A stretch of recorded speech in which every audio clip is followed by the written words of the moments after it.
All right, delayed reaction to game number 12, Toronto Maple Leafs regular season against the Philadelphia Flyers.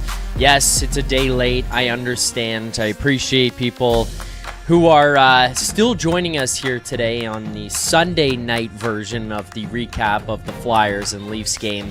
I appreciate everyone who tuned in here today, and for those of you who are in the chat right now, watching, liking, subscribing, yes, this is live, and yes, they did play yesterday, but with the World Series Game 7 in Toronto, we figured that was going to take center stage, and a lot of people were going to want to watch that and not want to be here. So, yes, we are breaking down game number 12 throughout the course of the show here tonight.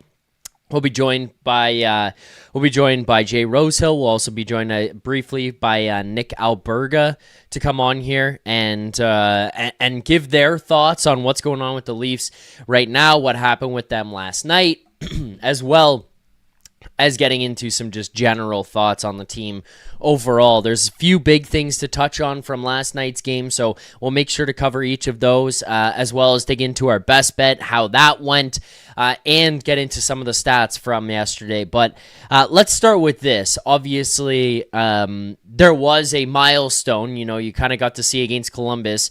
On one side of it, John Tavares gets 500. A veteran player, a guy who gets all the way through his career, just continuing to rack up milestones. He's been the poster boy for consistency, whether you love him, hate him, whatever you think about him, his career, all of it. John Tavares has proven night in, night out to be a guy who can just show up, do his job, put up points. Even at this point in his career, at this age, he continues to be a guy who gets it done, does his job, and you can rely on. And then you flip over the page.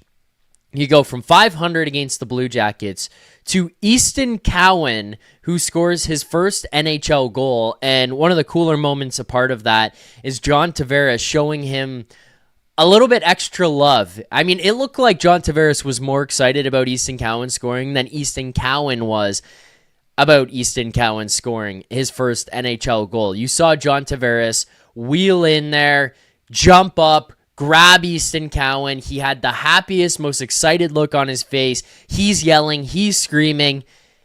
It was a cool moment for Auston Cowan to get his first NHL goal, but it was also just a cool moment in general for the veteran, a guy who's known to, take care of the younger guys, be a great leader, a great voice in that locker room, regardless of what you think about intensity or whether he's a guy who's a rah-rah or whatever. To see him step up and be the guy to give Auston Cowan his flowers, be so excited for Auston Cowan in that moment, for him to score his first NHL goal was really cool, especially considering what happened a couple of nights before against the Blue Jackets when Johnny T scores 500 and there was just no reaction.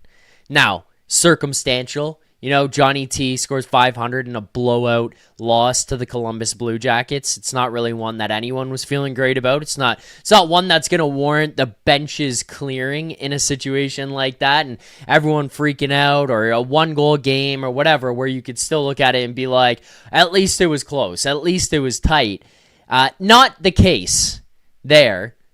But regardless, Johnny T does find some enjoyment out of that Cowan goal, and it was very cool to watch. Now, on the Cowan goal in particular, one of the things that I saw yesterday, and by a lot of people in response to the pregame video that I put out and some of the clips that were put out about that third line specifically, I said that third line has been the Leafs, or my favorite line that the Leafs have put together, of combinations. And I got a lot of pushback on that. And, there was a bunch of people throwing out, well, their plus minus is this, they don't score a lot.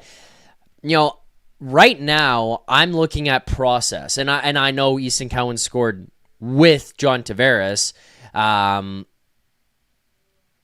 not with Waugh, and not with Joshua on that shift. It was Johnny T who's out there with him, as I just broke down, the celebration that took place and the joy that John Tavares showed when Auston Cowan scored that goal. But that line has been the one that I've looked at and just been the most proud of, the most happy about, the most excited to see when they go out on the ice, because it feels like they're just the most consistent, reliable, especially when it comes to transitioning the puck up the ice, having some type of identity, which is something that this team as a whole has lacked, is just identity in general. It feels like they're falling short of the ability to, be a physical, heavy team where they don't want to buy into that.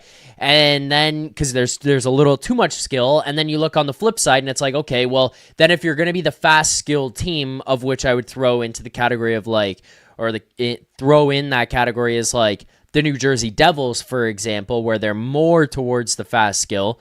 Go figure. Sheldon Keefe running that bench there and doing it very well, but this team doesn't have that makeup anymore to just be fast and skilled to power through teams. You've got to try to find some type of identity. And to me, the third line is starting to build that where, hey, maybe it's not going perfectly right now, but they're effective on the forecheck. They're getting in deep. They're causing turnovers, and they're also developing some possession. As Proletarian there also brings up, third line was the only one who survived the blender for more than one game. Also a good point, which would just kind of prove that, hey, there's something to those guys. There's some type of chemistry there that they are building up right now. And it does seem to be something that Craig Berube is trusting and enjoying what he's seeing out of that group. So the Easton Cowan goal was one to me that was obviously just a real bright spot in last night's 5-2 win against the Flyers. Great shot by him as well. It was just it's a heads-up play, making sure he finds himself into some open ice, getting himself into a dangerous position. Puck gets across to him there from John Tavares there, that was. And then he gets that great shot off that finds the top corner. It's a great release. It's a lethal position. He gets himself there. He's not afraid of taking the contact, of having other guys come towards him and pinch him off and close off time and space, getting to the middle of the ice. I thought that was a great play, great recognition, great pass by John Tavares, and then a great finish by Easton Cowan for his first NHL goal. So very happy about that for Easton Cowan. Now, on a more negative side of things, the Chris Tanev injury, I'm not even going to pretend to try to diagnose it. Look, what I will say is there's a guy who comes back from an upper body injury, of which I believe was likely something to do with a concussion when you took a shoulder to the head. I don't know exactly what happened here, and it's a scary sight to see a guy getting stretchered off. But in his first game back from said head injury, to get hit like that, which I don't think it's a dirty play at all. Michkov's trying to stay onside. It's a rather typical collision that you could see in an NHL game. Michkov goes to go across the blue line, steps to keep onside as the play's coming up to the neutral zone. Tanev backs into him. I could only assume re-aggravation of that said upper body injury, which I assume was head injury. Now, obviously, we don't know for sure. It didn't look great. Leaves on a stretcher. That's a scary sight, no matter who it is, no matter what's happening. But Chris Tanev going out after that head injury that he seemed to have come back from is a little bit concerning. And to me, would seem like that's the case there where, not the best. Let's put it that way.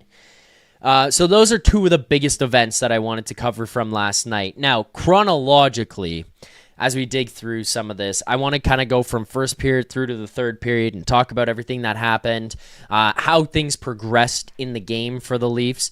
But before I do, I'm just going to put a poll in the chat, and I want to see where you guys are at, because I want to involve everyone in the chat in today's show as much as possible. I want to do, obviously, a recap of last night, but we're through 12 games. It's about 15% of the season here.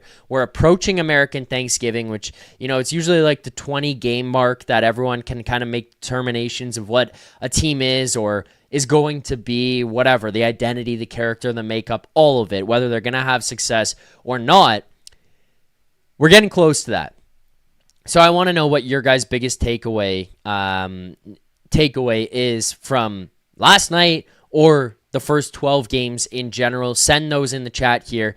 As well, if people do want to call in, I'm just going to send the Zoom link into the chat here in 1 second. And once I get the Zoom link in, I want to know what you guys are thinking about this. If you want to call into the show, you're more than welcome to. I'm going to have Rosie and Alberga jump on here at some point for about 10 minutes. They'll give their thoughts. They'll let us know how they're feeling about everything. But yeah, I'm going to. I'm getting some trouble with my link from Zoom, so as I try to figure that out. But yeah, I want to get your thoughts on this, and I'm going to put a poll in the chat about what everyone's favorite line has been so far to start this season. Just a quick note here as well as we continue on with the show and continue to get everyone's thoughts on last night's game and the beginning of the season as a whole. You want to get a question, you want to get a comment read on the show, answered on the show, send those in via Super Chats. Proceeds from our Super Chat do go to Sick Kids Charity, so it's an amazing cause here that we're being a part of on the show. We talked about it the other day. I think it's about $5,000 have been raised towards sick kids that are coming from you guys here on the Leafs Nation channel, whether it's here after dark or on the Leafs Morning Take show. That is just awesome stuff going to an amazing cause that I know a lot of people are very proud to contribute to and to be a part of. So thank you guys very much for the donations, but we're not done there. You want to get more questions and comments in, send them in here on the show, and we will answer all of them as we continue on with the show here tonight. So thank you guys. Let's make sure to continue to get those Super Chats in. Another note here as well as we just continue on and a little bit more housekeeping here on the show. The other thing I want to bring up to you guys is smelling salts. We'll continue those. The likes have been down over the last couple of games now. I think some of that is probably because of conflict with what's going on with the Blue Jays, where we are watching a team. We're watching a team on a run to a World Series, attempting to win that. But let's get those likes back up. Let's get the subscriptions back up. I want to know what you guys think, how you feel, and I want you to be a part of the show. And with that does come likes, Super Chats, all of that. So keep liking, subscribing, commenting, all of it. I want to know how you feel, what you think, just in general, where we're at. And with that said, there's our first Super Chat of the night. First Super Chat does come in from Tammy. Tammy, we cannot thank you enough for the support here on the show. Tammy says, after watching the Jays in their postseason, my biggest takeaway is that the Leafs will never do whatever it takes to make a deep playoff run. Well, here's the one thing that I'll say in regards to the Leafs compared to the Jays. The one thing that we saw out of that Jays team throughout the entire run, and you saw Ernie Clement talking about it the other day as well, before the game, it was showing up to the stadium for them, that is, every single day. He brought up, they showed up to the stadium every single day with his best friends. Every guy in there talked about how much they love each other, how much they how excited they are to go to the stadium, to play together. Like, it was just constantly talking about how tight the group was and how excited they are to show up and play together and play for each other every day. My biggest criticism to this point with the Leafs still remains that it does not feel from the outside. I'm not in the room. I don't know for sure. I can never say for certain. But one of the biggest things is it never feels that cohesive. It never feels like these guys are just that bought in to this team mentality, this mob mentality. Now, in baseball, it's a little different where you're not as in such a physical, emotionally high where it can go back and forth at such a fast pace element. But what you saw out of the Blue Jays was the most passion for each other and just digging down and gritting it out, and every guy coming up with whatever they can to help the next guy. You saw the emotion that they portrayed and how they just continued to bounce off of each other and show that love towards each other and support towards each other. Now, I'm not saying the Leafs don't have that, but it's not like watching them has just screamed, wow, this is a tight-knit group. There's been numerous times we've seen them kind of bail out on plays, not want to go into the corner, not fully back check, not stand up for a guy. That feels like the disconnect that you saw where you watch the Blue Jays and it's just like this mob mentality, this insane, intense team mindset. And then you flip over and you watch the Leafs, and a lot of times, and not speaking to last night against the Flyers in particular, but a lot of times it just feels disconnected. Like it just doesn't feel... It doesn't feel like that family mindset that you would want a team to have, especially a team that you're hoping or expecting to be able to compete and push for a Stanley Cup. And I know people are going to hear that and they're going to laugh and say, Stanley Cup, these fucking jokers aren't even going to make the playoffs. And that's your prerogative. If you feel that way, you feel that way. I think they're still going to make the playoffs, so I'm not in a position here where I'm willing or interested to be saying never, it's not going to happen. But yeah, it's a little bit frustrating to just watch them and not have that kind of killer mindset where it feels like they stick up for each other and support each other like nothing else, and just have that family mentality. It feels like that is lacking.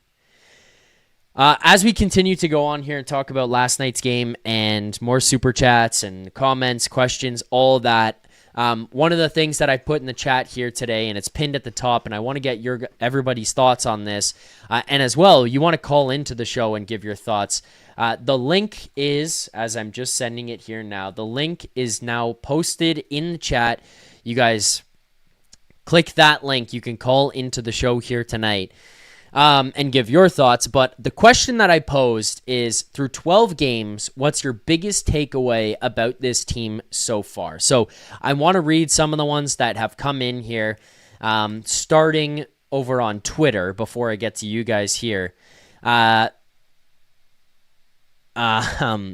laughing at a comment in the chat, but on Twitter, Brandon Duvall says, Robertson here to stay? Can we swing a package involving Michelli and Joshua? Well, I'm going to say, first and foremost, no, I don't think Nick Robertson is here to stay. It feels like that ship has kind of sailed beyond the point of, okay, well, now he can stay. Like, he scored, and so he looks good. I get it. He's putting on this show. The biggest problem for me with Nick Robertson has always been consistency. He's gotten shots in the top six. It's never seemed to stick. He got another opportunity a couple times here with Matthews. Didn't seem to work out. He believes he's a top six guy. All the credit to him. I think this guy shows up and he gives 110% effort every single night, and I'm never going to fault him on that. But I just don't think he has the talent that it takes on a consistent basis to be that top six guy. I don't think he fits here in that top six mold in Toronto. And if that's going to be the case and he wants to see a trade and he wants to get out, that's fine. Like, I can understand that from his perspective. To suggest Michelli and Joshua being gone, okay, I can get the frustration for people. When it comes to Michelli, I feel like he's been a letdown so far to this point. We all had kind of hoped or expected or whatever that Matias Michelli might be a guy who could kind of step up and I don't want to say fill a void. I don't think that that's fair to say that Matias Maccelli was going to be a guy who was going to replace the 102 points or whatever the hell it was that Mitch had last year. But you were expecting a much more impactful production from Matias Maccelli. And we just haven't gotten that. Like, that has not come yet from Maccelli. At some point, you just kind of have to admit that maybe it's just not there. He doesn't have it. He never will have it. That's something you might have to come to grips with when it comes to that guy. So I can completely get why people don't love him.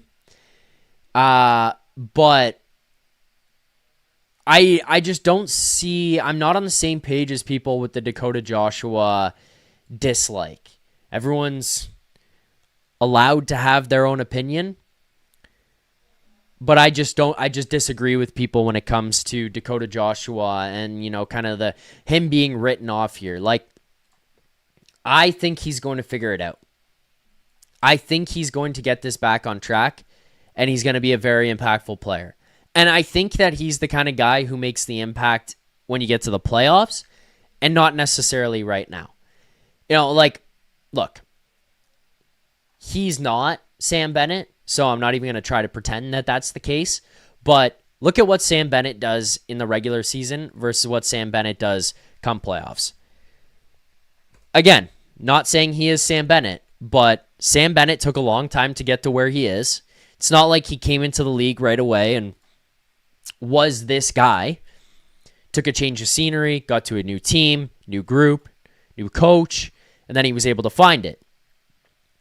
At 29 years old, Sam Bennett last year had 51 points in the regular season. The year before that, 41. The year before that, 40, 49. 27, 12, 27. He's not some guy who lights the world on fire offensively. Bennett's not a guy that gets you to the playoffs. From a point production standpoint, that is. But he's a guy that you desperately want and need on your team when it does get to the playoffs. You kill to have that guy on your team. Again, I don't think Dakota Joshua is Sam Bennett. But if he can reach his potential, then I think Dakota Joshua can be a guy who can make that kind of impact, especially when you get to the postseason. And honestly, I just have no idea what Donnie Does Dishes is even getting at here, saying it's not about points, it's about two-way play. He's fine at it. He just hasn't been that impactful. Bailey Toulouse, DJ's been okay. Sure, the $3 million tag is a little rough, but he'll be just fine come playoff time.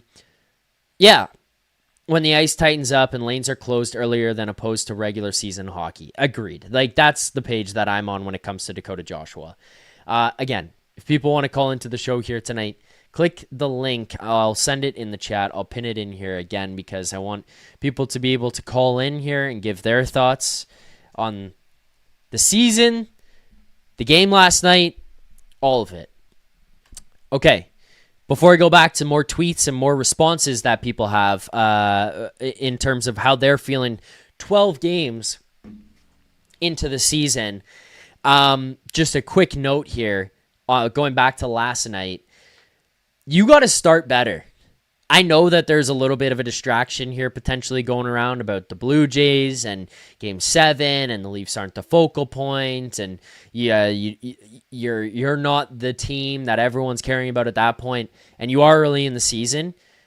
But a minute and 9 seconds into the game, or a minute and 19 seconds into the game, to be giving up the first goal, minute 9, to be giving up the first goal,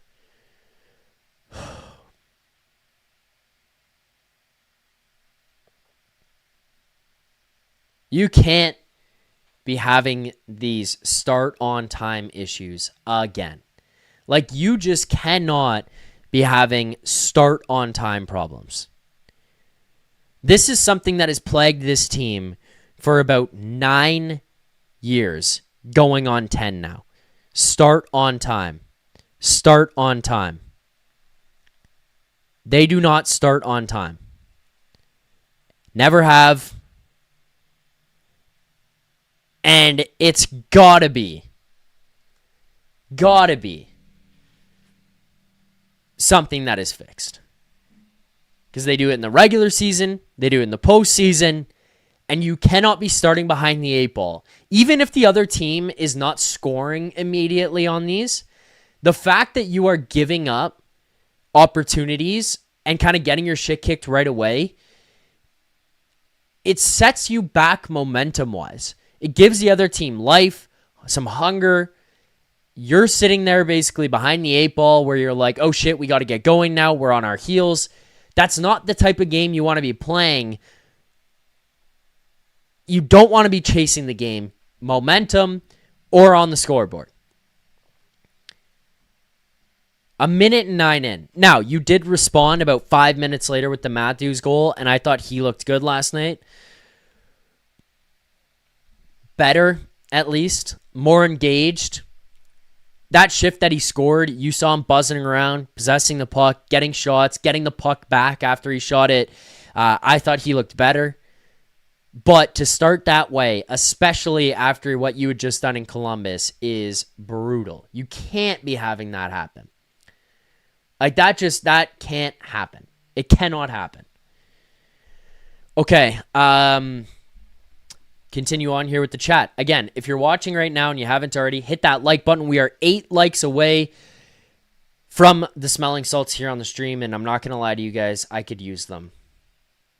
Last night was depressing. Following that Game 7 loss, having it ripped away, it was just a gut punch. Felt sick.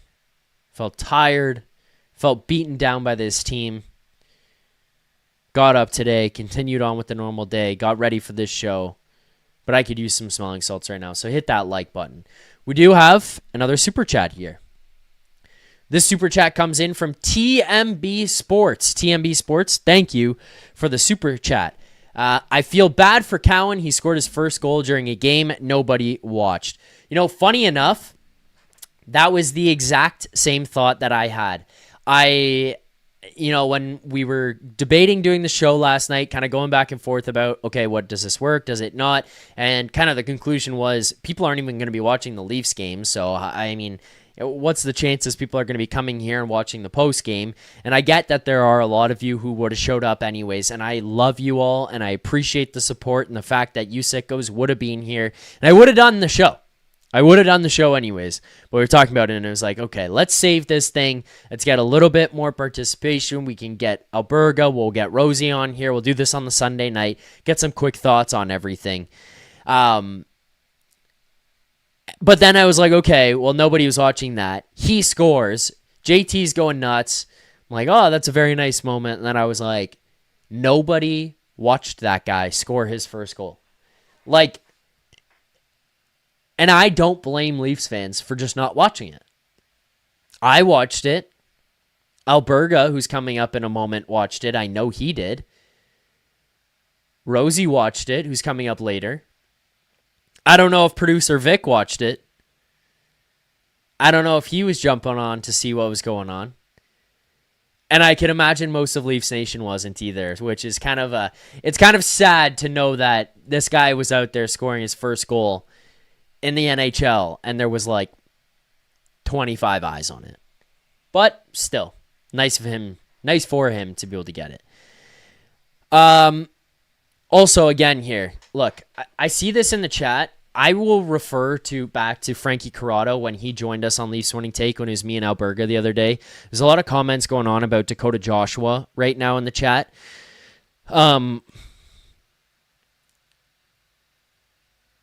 Francesco Pinto, if Joshua was good, Vancouver wouldn't get rid of him. Gordon Graham says Joshua is a sluggish skater, not that physical. Here is where I will remember what Frankie Corrado said, and I lean more on this and what he was saying and thinking and feeling about it. Dakota Joshua was the guy who would drag the Canucks into the fight 2 years ago. When they went on the playoff run that they did, he was the guy who brought energy, who was a forechecking machine, who could score, who could put up points. He could contribute offensively from your bottom six. Like, Dakota Joshua was a problem.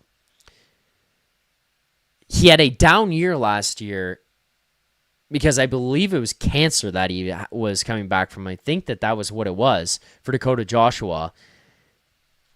You can't be just quitting on the guy like that already to just say, like, no, he doesn't have it. Give him a breather. Let the guy, like, work his way in here. We've seen what he has been. We've seen what he can be. And to just suggest, like, hey, no, it doesn't work. This is a guy you got to get rid of. I mean, I can't understand that thought process on it. I mean, I am a fan of Dakota Joshua, and I don't think that it's fair for people to write him off. A few more things here as well, and then just as we set up Nick Alberga for him to come on, he'll be here in a moment. I'm trying to see if I can sort out this camera. I might as well just tell. I'm going to tell him. He's backstage. It's easier for me to just tell him rather than trying to talk and text. Nick, before I bring you on, your cam is squished. It's squished in like a square. So that's what's going on here right now, just so you're aware. So, okay, I'll see if I can get him to fix it. And then if he can get that sorted out, then we'll bring him on. I don't want to bring him on because right now he's like this on the screen and pinched in, but don't think that would be fair to him.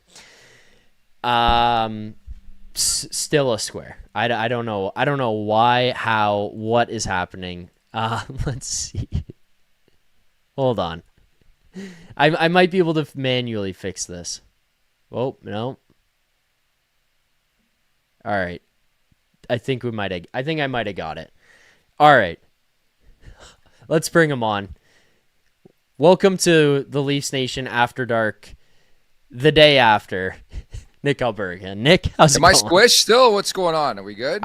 I think I got it fixed. I had to do it manually, but I think you're good. There was something happening where you were like condensed in, and your head looked like it was about this tall and this wide. So I didn't want to do that to you and bring you on like that. Feels that way, though. Feels like I'm hungover, but I'm not. I really didn't want to come on this show tonight, but I'm a teammate guy. Help out my teammates. What do you want to talk about? Game 12 of the season for the Maple Leafs? Great. Yeah, well, that's what I was going to say. Like, let's just go into this a little bit here. We'll talk about what happened last night. Obviously, you guys have Leafs Morning Take tomorrow, so there's going to be a lot more covered on that. But I kind of just want to get brief thoughts here. First of all, the response. Do you think that there was enough of a response from this team last night? Did they do just enough? Was this like, hey, here's the Leafs, they got blown out, everybody hated their guts, and now all of a sudden they've shown up for a night? Like, I'm just curious, not about X's and O's execution, just effort-wise, what we saw last night from your perspective. Did they respond well enough, or did they just get by? I think it was a reminder of what this team can do. Maybe I view it a bit differently. I understand 98% of Leafs fans probably not watching the game last night, but I think by far one of the most complete efforts of the early season. It's a reminder of what this team is capable of. I thought that was your prototypical Craig Berube style win, where you're blocking shots, you're getting in lanes, making things difficult. I mean, there were some fleas in that game. Don't get me wrong. I mean, defensively, there's still some hiccups and issues, but for the most part, I thought they really cleaned things up. I thought it was big for Matthews to score in that game. Great to see Nick Robertson going right now in that top six. So I left that game feeling positive and good about this team. But again, next up's Pittsburgh here. So one of the things that's been going on a lot on the After Dark, and then, putting videos out and reading comments and seeing where people are at and trying to get a pulse on Leafs Nation is Matthews can't drive zone line. That seems to be the general thought from people here right now. And there's a lot of conversation about, well, Mitch isn't here. And that's what the problem is. I push back because I think part of me believes in Matthews and wants to say, hey, I think that's not fair. He's paid $13.25 million for a reason. He won the Hart Trophy for a reason. Would you agree that we kind of started to see that from him last night? Not consistently. Like, I'm not going to give it to him for the full 60. I don't think it was there, but you saw the shifts, I thought, last night. The shift that he scored, it's him getting down low and working in the offensive zone, shooting the puck. Like, this guy's shooting the puck and basically getting his own rebounds back, and all of a sudden, you're working around, you're maintaining offensive zone time. Do you think that this is a guy who can drive? Do you think we started to see glimmers of it last night? And maybe it's him kind of trying to show, hey, I don't need that guy for me to be the type of player that I'm paid to be. Well, I mean, you talked about a response, and I think none bigger than the captain. I mean, it was a tough start to that game. First couple of minutes, they score yet again, and that's been a theme with this team the last little while, is starting the first goal of the game. But I like the response from that aspect, and specifically Matthews. Like, if you recall, he took a beating after that Columbus game, especially on our platform, and rightfully so. It just has not been good enough pound for pound to start this season. Having said that, that's the type of response game you need from your captain. What was it perfect? No, but no. I think headed in the right direction. Like, I can make the proclamation, maybe that's one of his best shifts of the season, period. Like, the puck was on his stick, and when this guy's on, the puck just always on his stick, and it just seems to find him at all times. And I felt that way during that shift. But no, I think it's way too early to make that assessment and say, oh, he misses Mitch and that. Like, I always expected a bit of turbulence, a transition. He's had a billion different line mates to start this season. He was back with Knies. Now Nylander's out. Like, if this continues maybe into the month of December, then I think we got a serious problem here. And I understand that I ripped him a new one the last couple days, and understandably so. But there's no question in my mind he is a upper echelon superstar player in this league, and that means he can drive his own line, folks. I'm sorry to break it to you all, and we saw a glimpse of that on Saturday. Yeah, look, here's the other thing too with this. People seem to be getting mad at us here, saying, "Well, oh, there it is. It's an a scapegoat here for you guys. You got rid of one, now you're on to the next guy, and it's 34. He's the next one up in the crosshairs." I look at it differently, and maybe that's how people are interpreting it, and if that's how they do, then fair enough. But I don't know if you're on the same page. It's just like with Mitch, I think I got to the point where I did, and I think Rosie did, and I don't want to put words in your mouth, but I kind of feel like you did, because it felt like we saw the ceiling. Like, we knew, hey, this is the most he can do, and this is not going to work for what we need. And, you saw the playoff woes, and you knew it's because he can't play that style of hockey. I think the reason for the frustrations towards Matthews and Nylander is because we watched them kind of coast around, get straight-legged, not have, they've got the dry feathered hair while the game's going on, and you're looking around going, somebody needs to have a spark. I'm just demanding more out of them. I'm not saying these guys aren't good enough. I think they are, which is what's the frustrating part. I don't know if you're on the same page as me with that. Yeah, like, they have it in them. I think it's the age-old comment, though. Like, it's the regular season, man. Great, he scored. Like, I don't really have a response from that aspect on Matthews. Like, great that he scored against the Philadelphia Flyers. But for me, it's more about the Stanley Cup playoffs and can he figure things out. I understand people want to try to bury this team, which is they're going to do the same thing. They're going to get hot in November. You're all going to forget about October. Then you're going to try to find another reason why Brad Living's a bad GM or Berube's a shit coach or these guys can't make it fit. Like, that's half of the market. We know that. That's half of the battle on a daily basis. But, like, let's not get it twisted. This is about the springtime. This is about, can these guys figure it out when it matters most? And that includes Matthews. I think my major takeaway, I mean, if you want to go back to the postseasons, I think Matthews is able to evolve and adapt his game to be suitable to play in that type of climate where Mitch Marner, I mean, I don't know why we're talking about him, but, like, Matthews is a guy who can hit.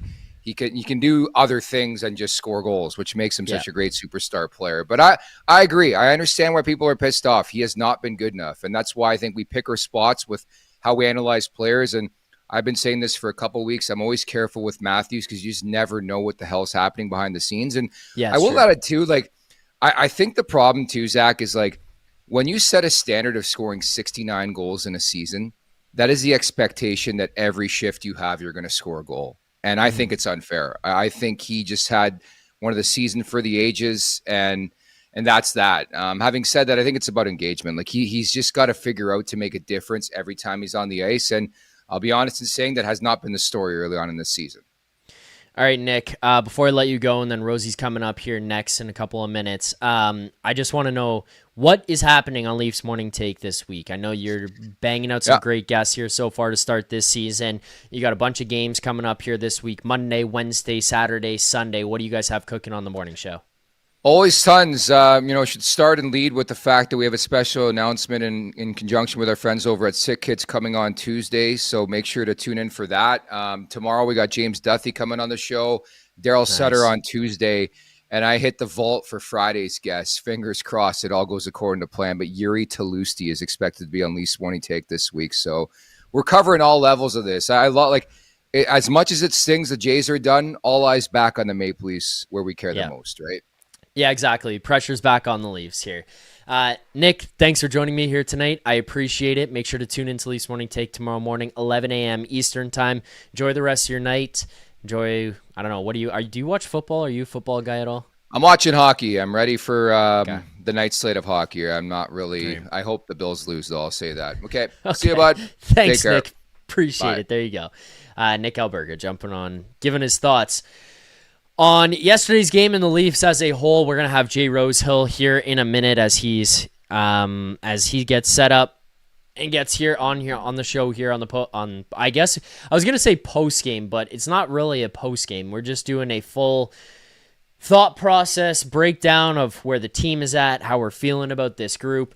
I see you guys here in the chat have also hit 50 likes here on the stream, so that calls for smelling salts here before Rosie joins us. We're also going to have a couple more things to break down when it comes to best bets, grade of the game, play of the game, all that. But thank you guys for watching, liking, subscribing, and as Nick just brought up, the Super Chats, proceeds going to Sick Kids Charity. So thank you guys. I'm probably going to go sit down after this, watch some football, watch hockey, just kind of ease my mind through the rest of the night after having to deal with the all-time, it's like the highest of highs and the lowest of lows with this Leafs team. Or with this Toronto, with this city and these sport. It's just brutal. Brutal. Thanks for liking. Thanks for subscribing. Oh, there you go. Producer Vic in the chat says, "What is that on your face?" I know, Vic. I know. I am setting up a Movember, so that is what I've got going on here right now. Just a disgusting display on my face, but regardless, it's on there, and it will be here for the rest of the month. With that, let's get to our next guest here on the post game the day after. Welcome to the show, Jay Rosehill. Rosie, how you doing here on this Sunday night, brother? Zachy, this isn't After Dark. What's happening here? I know. It's After Dark the next day. That's the next generation. Got it. I like it. The next generation, yeah. Look, I'm not going to ask you too much about last night. I have talked a lot about it. The chat has given a lot of thoughts on it. Nick just came on here. He gave his thoughts on it as well. I kind of just want to do a little bit of a checkup with you here. 12 games through the season, where you're at on the team, your thoughts, because I put out to Leafs Nation and I asked them where everybody was at this point. And, you know, the one that I think you're kind of going to be on the same page with here came in from Talon Jenkins. And he said, if the team still managed to be 6-5-1 after looking like complete trash for the first month of the season, they'll be fine once the system clicks and they get bodies back. Would you agree with that, Rosie? Interesting. I think that's well said. I mean, I've been thinking about, okay, let's look at this past month of hockey. Good? No. But break it down a little bit. We've gone through some injuries. I mean, Nylander has missed a considerable amount of time. We haven't even seen Scott Lawton on the team yet in the regular season. One of our stud goalies, Joseph Woll, also haven't seen him all season long. Other injuries here. Tanev is a whole other story. Like, they've gone through some adversity.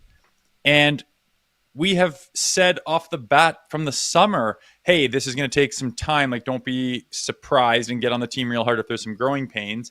That's not really the style in Toronto, obviously, and we can get caught up in it when we break it down. But like 6-5-1, after going through all of that and still kind of retooling and figuring out who the hell they are, I can live with that. I am still on on the program of this team's working towards better, and you see sights of it. Would you rather it just happen right away, right out of the gate? Of course. And it does get frustrating. And sometimes you question certain things that you don't think you need to question, whether they're going through this or not. But yeah, I agree with that comment and that sentiment described there, because it makes sense. And if you're not on board with that, then you're basically saying, don't believe in this team, torch it, and I'm done with it, and I have no more faith after 11 games or whatever. Like, let's get serious. I want to know, what do you think this team's identity is? And what do you think it should be? Because I said off the top of the show, I think one of the problems they have is that they're supposed to be playing this like physical heavy brand of hockey, and I don't necessarily think that they're fully bought into that. And if that happens and you don't fully buy into it, or you're not at that point yet, maybe it'll get there, but they're not there yet, then you just look old and slow and behind the play, because you're not going to play this like mean wear you down style. Then there's other guys who want to play like this skilled, fast-paced, get up and down, score goals, highlight reel style. And the issue with that is that you don't have enough of those guys. So you're kind of in this middle ground. Where do you see them heading and trying to adapt as their entire identity as we continue along here towards the postseason? Yeah. You kind of nailed it, right? They brought in some bodies to be a little bit more of that, because I think they've been lacking in that department. But at the same time, the Willie Nylanders and the Auston Matthews and John Tavares, more because of, his age, they're not going to really play like that. Like, that's not their style. And it's kind of tough because, if you look at, say, the Florida Panthers, like their leadership kind of plays that brand, right? And they lead the charge with it, and everything else, it's easier to follow suit. With this team, I've been calling for Auston to play a heavier brand, and that doesn't mean like turn yourself into Brad Marchand or start, it's just it's an example that doesn't have to be a real large one. Like, you're finishing everything, you get your hands up in the scrum, and you show a little bit of passion here and like no back down type of thing, backbone, and complement the rest of your game with a little bit of that. And it's got to start there. And maybe Willie gets a little pissed off and chippy once in a while, and like a little bit more from the leadership, I guess is what I'm saying in that sense. And I think the rest can kind of shine, but the rest of the team can't go play Willie Nylander type of hockey. Like you said, they just don't have enough bullets in the chamber to do that. So again, I don't act like I have all the answers, but I understand why they made the moves they did and where they're trying to go, and to snap your fingers and say, well, what is their identity? Well, they don't have one yet. And they've been struggling with all kinds of other things at the same time as trying to create that identity. So I will certainly give them more time. Like, it's, again, 12 or whatever games in, and we haven't even hit American Thanksgiving, let alone Christmas. Like, we're still putting the pieces of the puzzle together here. And I think first and foremost, they got to get a healthy lineup, and the guys I mentioned have to kind of contribute their piece too. But time is what it takes to do this stuff, I do believe. And, there'll be naysayers that will say they'll never get there. And I don't believe in it right off the get-go. That's fine. That's your opinion. But these guys do believe. And I think that they're trying to figure out who they are, although they haven't had a whole lot of success through the first month. I think everyone can agree with that. One of the responses here was Rajmangeet Singh says, their cup window has closed with no success. It's time for a retool. The take you're allowed to have.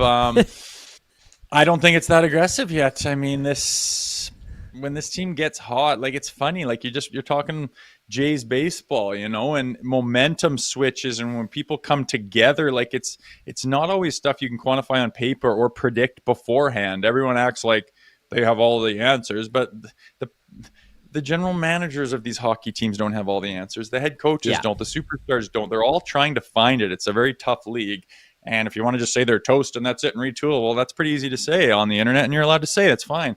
But I don't agree with it. They got lots of pieces. I mean, could their D look like they did last year and look a little bit better? Yeah, and they're working on that. Stoli was, the whole team was put on his shoulders there for a while, completely unexpectedly. He was all right. Looked pretty good the last couple of outings. Joseph Woll could easily come back and just have this like, thank God he's back type of performances and really start carrying the load and take off. You could get Lawton back and really complement the lineup, and all of a sudden you'd see the lines, firm up, and there's less of a blender going on with those. And all of a sudden now we're cooking. Now we know what looks good, and now we can really start to tool these lines and to really get some momentum going and figure out who each other are. And away you go, you're off to the races. You have a hot as shit December or whatever month it is, and it's like now they know what it feels like, and now it's just a process of trying to do that every night as consistently as you can, and you try to peak right in the playoffs. I mean, it's what everyone's trying to do.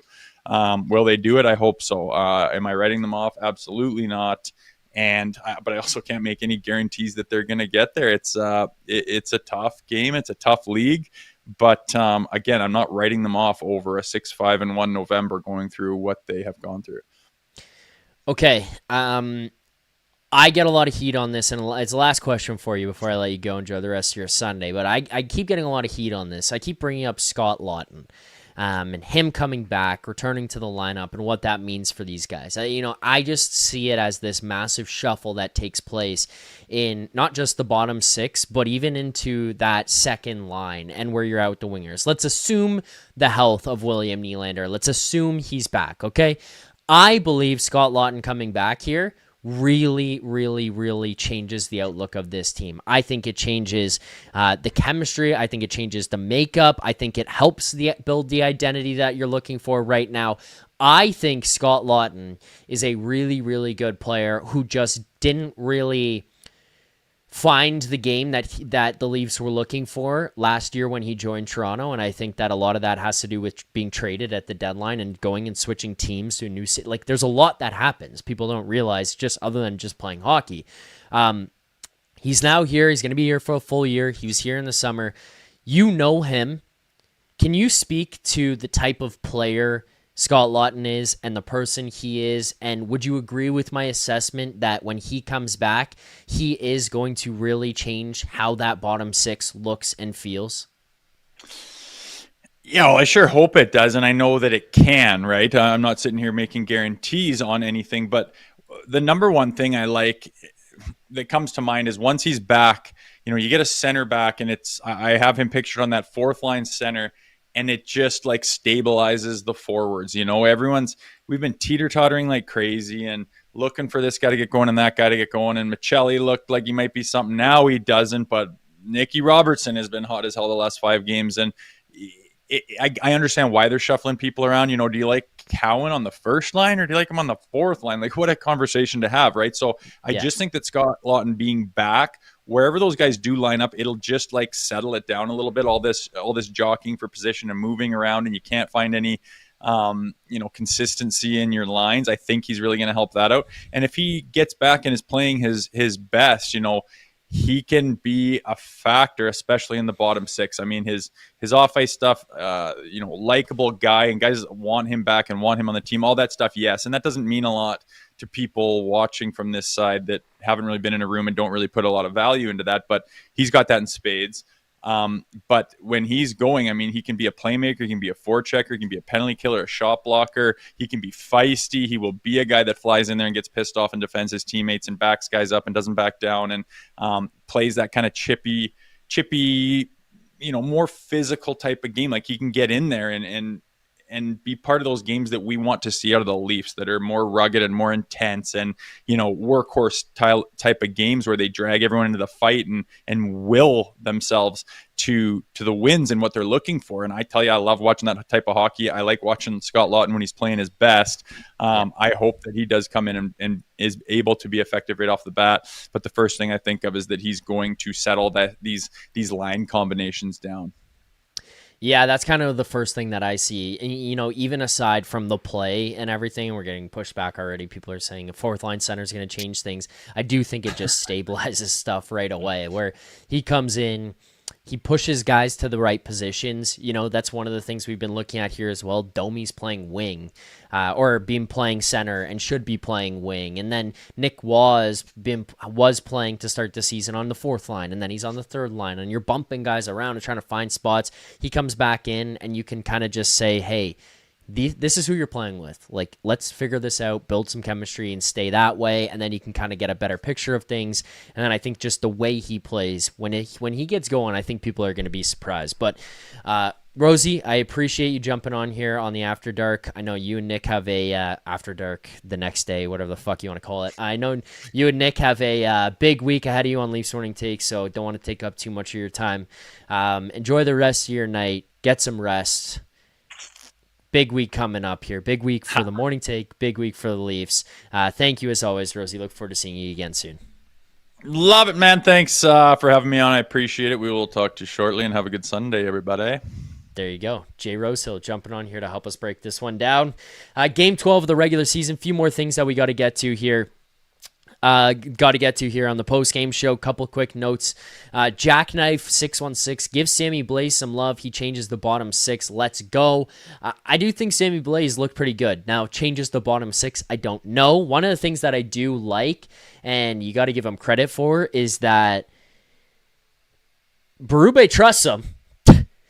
Berube had him before, likes him as the player. He did come in, he scored, he got an assist in his first game. I thought that he brought some intensity. I thought he brought some energy. We'll see how it goes when you get a bigger body of work from the guy. But so far, he's fun to throw into the lineup. He's just been this little ball of energy right now. So kudos to him. Let's get to a couple of the other things that we've got for the show here tonight. Let's start with the play of the game.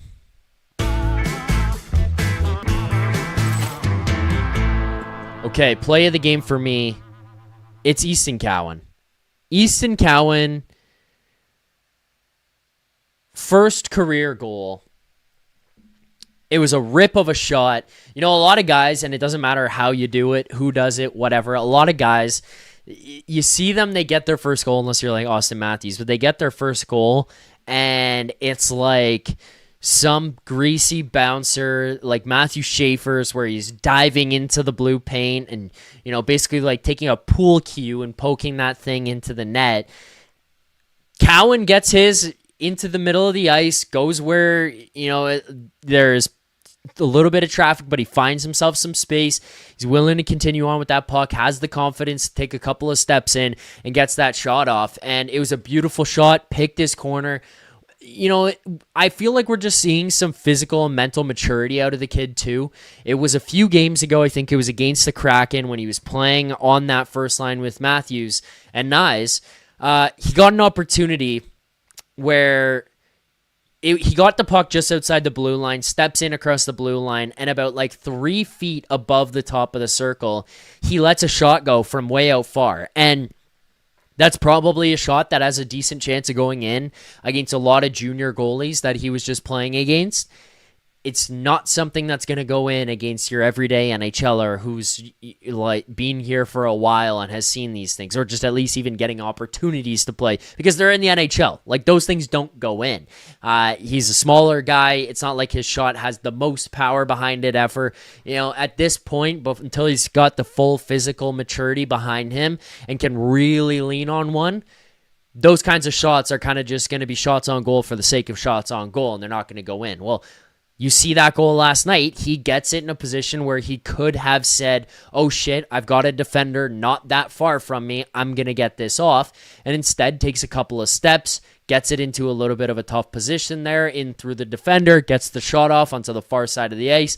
He gets himself a lot closer to have a more lethal shot at that point, a more dangerous opportunity from a more dangerous area. It's just little things like that. Maybe I'm looking too much into it, but it feels like that's a learning moment. You learned. You saw what you did a couple of games ago, 4 or 5 games ago, whatever it was, dating back to that Seattle game that stands out to me. You realize that's not going to work here at this point. Now taking shots like this getting in closer, getting more on top of the goaltender, that's going to be more suitable to my game and to, more conducive to me producing offense and scoring goals right now. It was a great shot, great play by JT, and again, John Tavares, more excited than Easton Cowan, maybe Easton Cowan's parents, anybody that Easton Cowan scored that goal.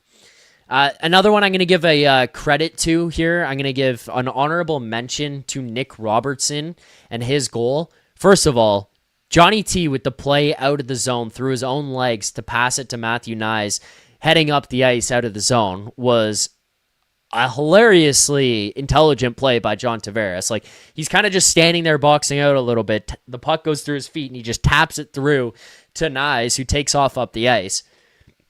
Knies enters the zone, and as he drops across, he pushes both defenders back down in. When he drives into the zone, he cuts then across and makes a pass to Nick Robertson going off the other way with the little handoff. Created enough space by pushing the defenseman down for Nick Robertson to come around the top, get that shot off. Beautiful shot, beautiful goal for Nick Robertson.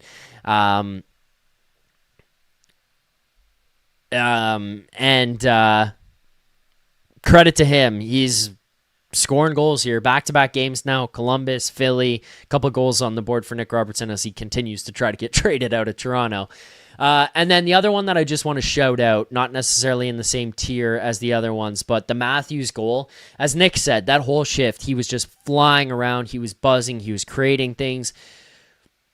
Kind of felt like the puck was following him around, like it was a magnet on his stick there on that shift. And then that goal, we saw him score a couple of nice ones last year as well, but that goal was like, that's an Auston Matthews goal. That is a short side, top corner. Absolutely just let that thing go from a little bit away from the net. Great play. Great goal by Auston Matthews. Want to give him the credit for that. Let's now get to our best bet segment and recap what happened with our best bets from last night. Whatever your this segment is a presentation of Bet365. Whatever your bet is, it's never ordinary at Bet365. Download the app and get in on the game. Use the code NATION. That's NATION. Code NATION. NATION at Bet365. Must be 19 plus. Ontario only. Please play responsibly. Last night's best bets, we did have two of them. We end up okay. We just barely got the one. Like, barely got the one. But we got it, and it makes us positive on the night. That would be the Auston Matthews over 4.5 shots on goal. He finishes with 5. $50 on that one was a half unit at plus 150. Profits $75. The other one was a Matthew Knies anytime goal. $50 on that one would have profited us $125, but unfortunately that is a loss for us. So we go 1-1 on the night, brings our overall record on the season to 8-11 through 12 games here on the season so far. We have given out 19 best bets. We are profiting $250. Profit $250. That's 2.5 units. We are up so far on the season through 19 bets. That would be about here now, just looking, $805 that we have risked, bringing in $250, about a 31% ROI on the year. Looking to keep that going as we continue on throughout the season and get through all 82 games, as well as get into the playoffs. Because last year we finished up over 10 units, and that was over $1,000 of profit if you bet every single bet that we gave out here for the same units that we gave out on the show as well, at the same prices, especially because the best place to bet them is at Bet365. Let's now get into our box score, and our box score is a presentation of Crave the Stats, a presentation of Uber Eats. Thank you to our friends at Uber Eats for participating in the show this season. Uber Eats is enabling fans to maximize their fandom all season long with exclusive game day deals on the app. From game day eats to paper plates and napkins if you're hosting, to all the ingredients you need to make game day dip. for every time the Leafs were playing at home, you can get these exclusive deals in Toronto only on Uber Eats. Firehouse Subs, BOGO Brisket Hattrick, Kibo Sushi, BOGO California Roll, Shelby Shawarma, BOGO Traditional Wrap. That would be buy one, get one before, during, and after the game. Uber Eats is assisting every fan's hockey experience all season long. So now just taking a look here at what we've got for the box score. So a couple things that I've been looking at and trying to key in on each game. Easton Cowan's minutes. You know, I get that he's a young guy and you're not trying to jam him out there in scenarios, but having him play sub 10 minutes regularly is not ideal. He's dipped below a couple of times. He's kind of flirted with it a couple of times without going below. Last night ends up playing 12 minutes and 39 seconds. So that's one of those ones where it's like, okay, nice. He gets in the game. He's very involved. He scores his first goal. Like, that stuff, you can be happy about. It feels like he's physically and mentally maturing here, understanding and adapting to the game. So I've been enjoying watching him play. 12 minutes and 39 seconds of time on ice. The only person on the Maple Leafs with less time on ice last night was Sammy Blais, who had 10 minutes and 9 seconds of time on ice. Quick notes across your shooting leaders for last night. Auston Matthews cashes ours by 0.5. He has the 5 shots on goal. We're looking for over 4.5. Matthews has 5, leads the Leafs there. Easton Cowan had 4 shots on goal last night. He was buzzing. He looked like he was all over it. 3 shots on goal for Max Domi. And then you look around, John Tavares also had 4 shots on goal as well. There was a couple other guys with 1. The defensive end, Brandon Carlo, had 2. Jake McCabe had 2. Chris Tanev, obviously, by the way, played 14 minutes and 50 seconds of time on ice before injured and leaving last night's game. Okay. One more thing to get to before we can wrap up the show here tonight. Obviously, if you haven't already, make sure to hit that like button, subscribe here to the channel. Thank you to Nick Alberga and Jay Rosehill for joining us. Roblox Pro 200. Yes, this was live. Quick note for people. If you don't get a chance to watch, also, even if you do watch, but you want to help me, help support the channel, on all podcasting platforms, the Leafs Nation After Dark podcast is posted. All the post-game shows are posted on podcast platform. All of the previews going forward will be posted on podcast platform. I posted the preview yesterday.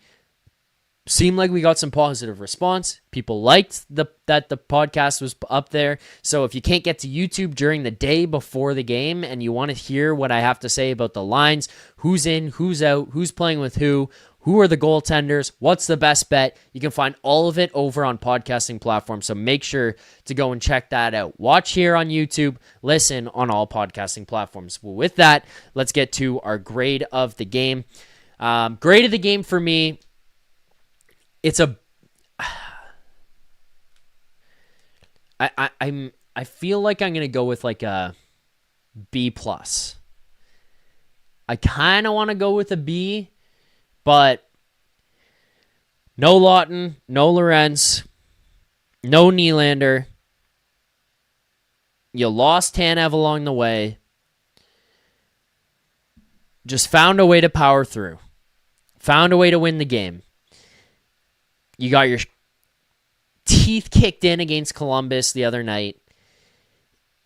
You had to have a response here, and you did. It's not like it was the greatest response. It's not like it was the greatest game, but within the context of the fact that they had to respond, they had to bounce back, no one was watching to see what they were doing, I'll give them the B+. I'll give them the benefit of the doubt on it.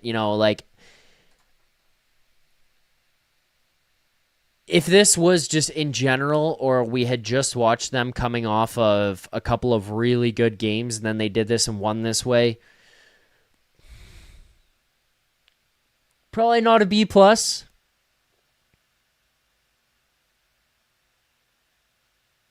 But for last night, B+. I'll give it a B+.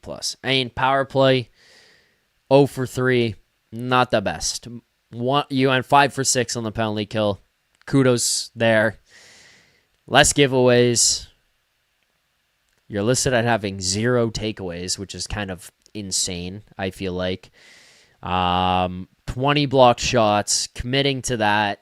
As Alberga had mentioned, that's positive stuff. But yeah, not the greatest game in the world, but just context-wise, missing a bunch of guys, you had to do it. You had to do something, and they did. They stepped up there. All right, let's get now to wrapping this thing up. We hit over 50 likes here on the show. Thank you guys for liking, subscribing, watching, tuning into the podcast platform, all of it. I appreciate all the support you guys continue to give. I appreciate you guys showing up here to the channel on this Sunday night, even though it was the night after the game. Regardless, still came here and participated in the chat, sent in answers, all of that. So thank you for the super chats, the likes, all of it. I will be back tomorrow for a pregame show to tee up what the Leafs are about to do to the Pittsburgh Penguins, or against the Pittsburgh Penguins tomorrow night. And then I will be back following the game for a Leafs Nation After Dark to break down Game 13 of the season of the Leafs taking on the Pittsburgh Penguins. Thank you all for watching here. Appreciate it greatly. See you guys all tomorrow. Until then, keep believing. For more content just like this, including game previews, post-game live shows, Leafs Morning Take, Monday through Friday with Nick Alberga and Jay Rosehill with special guests, as well as instant reaction videos, make sure to be subscribed here to the Leafs Nation YouTube channel. Turn on notifications so you don't miss anything, and drop a